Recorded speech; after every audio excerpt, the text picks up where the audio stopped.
पायल gaming की fake viral video को share करने वाले को किया गया अरेस्ट और मेरी कॉम ने अपने हस्बैंड के रिगार्डिंग ऐसा क्या स्टेटमेंट दे रही है जिसकी वजह से उल्टा उन्हें ही ट्रोल किया जाने लगा। राधे राधे दोस्तों, कैसे हैं आप लोग। तो चलिए बात करते हैं आज की कुछ खबरों के बारे में। तो जैसा कि आप सभी को पता होगा कि पिछले महीने एक प्राइवेट वीडियो वायरल हो रही थी एंड ये क्लेम किया जा रहा था कि वो वीडियो इंडिया की one of the biggest girl gamer Payal gaming की है, जिसके बाद काफी सारे मीम्स बनना शुरू हो गए थे और सोशल मीडिया पर हर दूसरा पर्सन उस वीडियो की लिंक मांगते हुए फिर रहा था, जिसके रिगार्डिंग पायल गेमिंग ने महाराष्ट्र साइबर सेल में अपनी कंप्लेंट फाइल करवाई थी and now Maharashtra cyber cell ने एक पर्सन को अरेस्ट किया है जिसने उस वीडियो को पायल गेमिंग के नाम से इंटरनेट पर शेयर किया था। आसो महाराष्ट्र साइबर सेल ने कई और भी लोगों को नोटिस भेजा है, कई और लोग अरेस्ट भी हुए हैं इस केस के रिगार्डिंग। तो पहले आप ये वीडियो देखिए। मेरा नाम अभिषेक जादव है। मेरा इंस्टाग्राम आईडी का नाम टूबी का है और मैंने अपनी इंस्टा आईडी की स्टोरी पर पायल गेमिंग के डीपफेक वीडियो की लिंक बिना पुष्टि के वायरल करने के लिए लगा दी थी।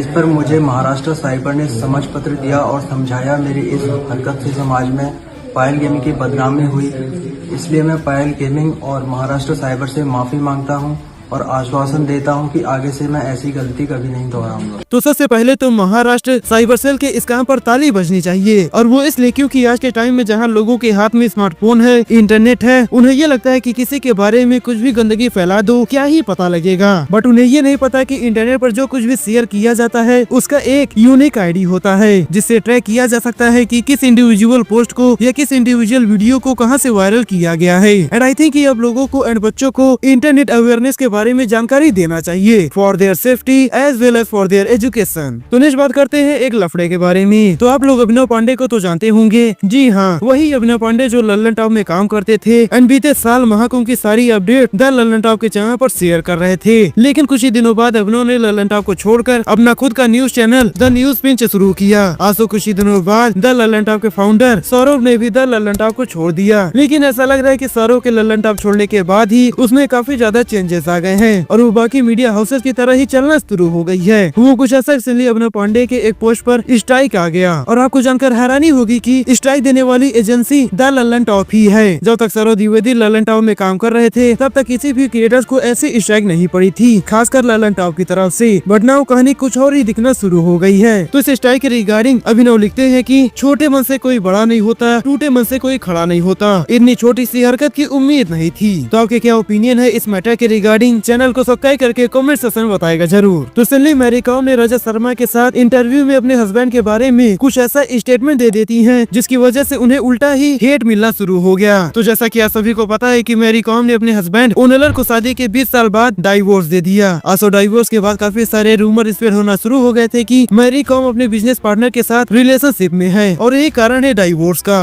तो इसलिए मैरी कॉम ने रजत शर्मा को एक इंटरव्यू दिया जिसमें जब रजत शर्मा उनके हस्बैंड एंड डाइवोर्स के बारे में सवाल करते हैं तो मैरी कॉम ये बोलती है कि उनका हस्बैंड यानी कि ओनलर एक नंबर का निकम्मा आदमी था। वो गलियों में फुटबॉल खेलता था, सच कहूँ तो वो 1 रुपए भी नहीं कमाता था, कुछ भी नहीं। उसने कहाँ कुर्बानी दी? उसने कोई भी कुर्बानी नहीं दी, वो तो बस सुबह शाम सोता रहता था। और इतना बोलते ही मैरी कॉम ट्रोल के शिकंजे में आ गयी, और वो इसलिए क्योंकि लोगों का कहना है कि मैरी कॉम और उनके हस्बैंड ओनलर ने शादी से पहले भी कई सालों तक डेट किया, फिर शादी 20 साल तक चली, 3 बेटे हुए, एक बेटी को गोद लिया। इतना सब होने के बाद उन्हें अब जाकर पता लगा कि उनका हस्बैंड निकम्मा है। ये कैसे हो सकता है? इन्हें तो पहले ही पता लग जाना चाहिए था, जबकि इससे पहले यह बातें चल रही थी कि मैरी कॉम के हस्बैंड ओनर एक हाउस हस्बैंड हैं और उन्होंने अपना सक्सेसफुल करियर को छोड़ दिया ताकि मैरी कॉम आगे खेल पाएं और वो घर पर बच्चों को संभालना शुरू कर देते हैं। लेकिन अचानक ऐसा क्या हो गया जो मैरी कॉम को ये स्टेटमेंट देने पड़ गए? आज यहीं पर लोगों ने एक और सवाल उठाना शुरू कर दिया, और वो ये कि इंडियन हाउस होल्ड में करोड़ों महिलाएं घर संभालती हैं, वो पैसे अर्न नहीं करती, तो क्या सारी महिलाएं निकम्मी हैं? बाय द वे, आपको क्या लगता है मैरी कॉम की इस मैटर के रिगार्डिंग? कमेंट्स में बताएगा जरूर। तो चलिए अब डाइवोर्स की बात हो ही रही है तो बात कर लेते हैं एक और डाइवोर्स केस के बारे में। तो सिल्ली एक्टर जय भनुशाली एंड माही विज के डिवोर्स की खबरें काफी ज्यादा चर्चा में हैं। लेकिन कुछ ही दिनों पहले माही विज ने एक इंस्टाग्राम स्टोरी शेयर किया था जिसे देखकर ऐसा लगा कि उनके एंड उनके हस्बैंड के बीच सब कुछ सही चल रहा। लेकिन नाउ आपको बता दूं कि जय भनुशाली एंड माही विज एक दूसरे से अलग हो चुके हैं। आसो जैसे ये खबरें आई तो लोग माही को ट्रोल करना शुरू कर देते हैं, और वो इसलिए क्योंकि सिल्ली माही माही एक फोटो शेयर करती है अपने फ्रेंड नदीम के साथ, जिसमें उन्होंने बर्थडे विश करते हुए लिखा कि happy birthday to the one I chose, not by chance but by heart, I love you Nadeem. तो इस पोस्ट के बारे में ये तो क्लियर हो गया कि माही नदीम के साथ अब रिलेशनशिप में है। आज तो ऐसा भी बताया जा रहा है कि नदीम माही के एक्स हस्बैंड जय के फ्रेंड है और इसे रिलेशनशिप ट्रायंगल की वजह से माही को ट्रोल किया जाने लगा। अब बता दूं कि माही विजय एंड जय भंसाली एक दूसरे के साथ 14 सालों से हैं और ऐसे भी रूमर स्प्रेड हो रहे हैं कि माही ने 5 करोड़ की एलिमिनी भी डिमांड किया है, जिसको माही ने अपने क्लैरिफिकेशन में डिनाई कर दिया। तो पहले अभी वीडियो देखिए।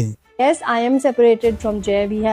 We are divorced, but we remain good friends. हम लोग ना एक्चुअली दोनों वैसे बने हैं कि हम दोनों काफ़ी पीसफुल लोग हैं। हम लोगों को ड्रामा पसंद नहीं है, हम लोगों को झगड़े पसंद नहीं है, हम लोगों को लड़ाई या फिर गंदगी पसंड नहीं है। हम दोनों बहुत ही पीसफुल लोग हैं। हम लोगों को लगता है कि दोनों ने म्यूचुअली डिसाइड किया कि इट्स बेटर कि हम लोग अपने अपने रास्ते जाएं, बट दैट डजंट मीन कि जैसे मैं कमेंट सेक्शंस में ना बहुत पढ़ रही हूँ कि अरे बच्चे क्यों गोद लिए थे या बच्चा क्यों पैदा किया, ये यार हमारा बैंक अकाउंट नहीं खाली हुआ है, हम बच्चों को देख सकते हैं। और ऐसा नहीं है कि जय हाथ झाड़ के भाग गया है या मेरे पास कुछ नहीं है, तो तीनों बच्चे जो हैं वो अभी भी वैसे ही जिएंगे जैसे वो जीते थे। वैसे मेरा एक सवाल है कि जब माही ये बोल रही है कि उनके और उनके हस्बैंड के बीच सब कुछ सही है, एवरीथिंग इज फाइन एंड अपने बच्चों को साथ में पालेंगे एंड जो भी क्लैरिफिकेशन दिया माही ने, उससे ऐसा लगता है कि उनके रिलेशनशिप में कोई भी दिक्कत नहीं चल रही थी, तो फिर उन्होंने डाइवोर्स लिया ही क्यों? आपको क्या लगता है कॉमेंट्स में बताना एंड चैनल पर नए हो और वीडियो इन्फॉर्मेटिव लगी हो तो चैनल को सब्सक्राइब करना मत भूलना।